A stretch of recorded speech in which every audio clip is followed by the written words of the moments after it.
Today, we are going to this Sri Lankan restaurant in Surry Hills that comes with its very own hopper bar, serving you delicious hoppers that are made right in front of you.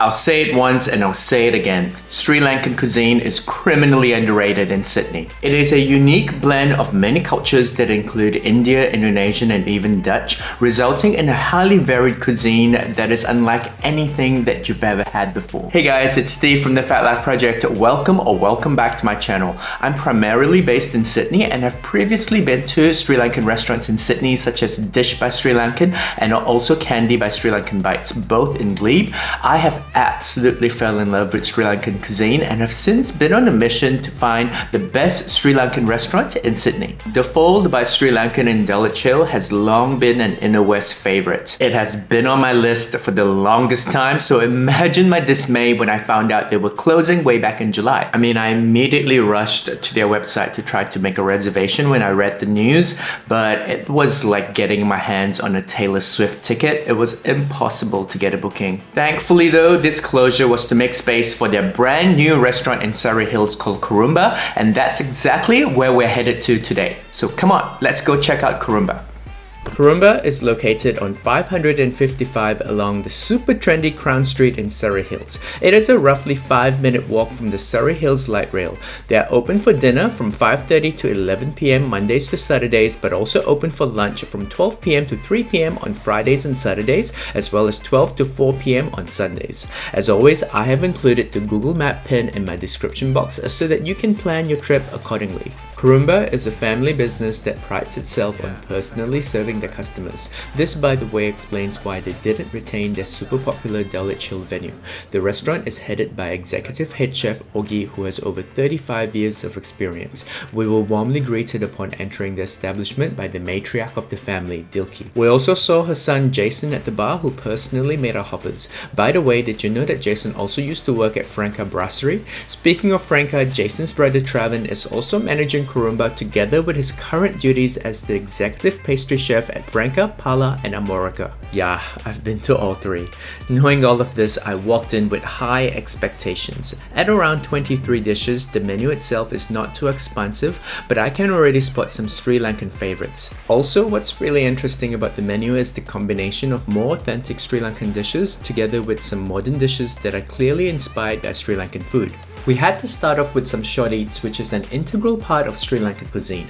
They are basically snack-sized items that you will typically find at street-side stalls or carts in Sri Lanka. We had quite a few of their short eats, but I specifically wanted to talk about two of their menu items, starting with these pan rolls, which are a short eats classic. They are basically deep-fried bread rolls, and these ones contained smoked brisket.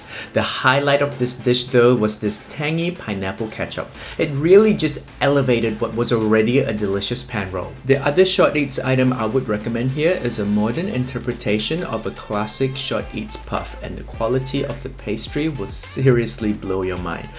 Just look at those layers. But I already knew that I was gonna get a curry for the mains and had my eye on this Lankan devil fish from the moment I looked at the menu. And you know what? I knew I made the right choice from the first bite.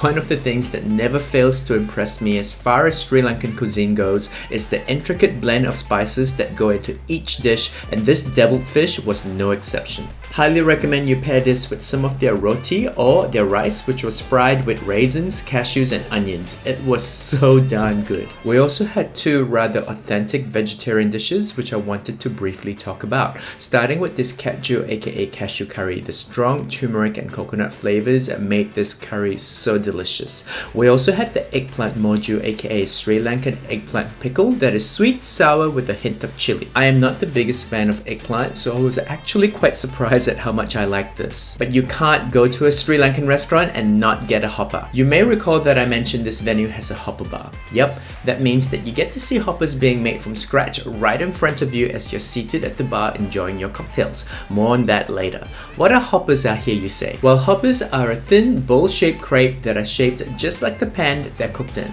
I'm no chef, but I'm almost certain that a lot of skill goes into making a perfect hopper. I closely observed Jason as he was making our hoppers. He He was like putting the pans close to his ear and listening to them like a seashell.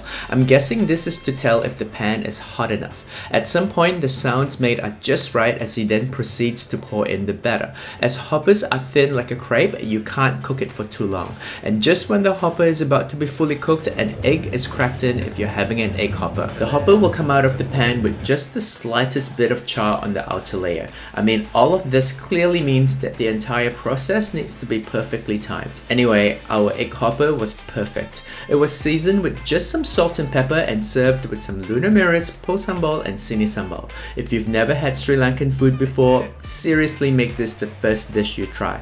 I honestly cannot think of a better introduction. By the way, Kurumba is also a bar, which means that you can pair all that food with some beers or cocktails. I personally went with what the bartender recommended, which was a cocktail called Straight from Hell.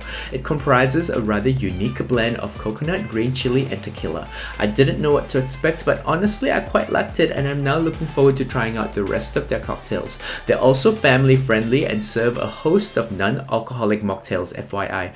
This is a not margarita. It was pretty good. We were so full by this stage, but noticed a soft serve machine at the venue. Our curiosity won, and we ended up getting a Faluda soft serve made from milk and rose syrup, topped off with some pistachio and crispy vermicelli. I can definitely see why this is a signature of theirs and cannot recommend for you to try this highly enough. There were two of us and we ended up spending about $90 per person, which I still think is super reasonable given the location and the amount of food that we got. Not to mention, we enjoyed every single dish. As they're still quite a new restaurant, I cannot wait to see what else they'll be adding to their menu in the coming months. I mean, I took the liberty of stalking their old Facebook page, The Fall by Sri Lankan, and some of these dishes look freaking amazing. If this video has got you craving for some Sri Lankan food, I've also previously done a food tour of Candy by Sri Lankan Bites in Glebe, and also a YouTube short on Dish by Sri Lankan. I've included both of those videos at the end of this video so that you can go ahead and watch those next. Don't forget to like and subscribe if you've enjoyed this video and want to see more of me in your feed. I also upload every Saturday, so be sure to also turn on that bell notification when you are subscribing so that you can start your weekends with me. I promise you it'll be fun. And if you got to this point of the video, I want to thank you so much for your support. I do hope that you have a fantastic day ahead, or that you've already had a good day. As always, I will see you soon in the next video.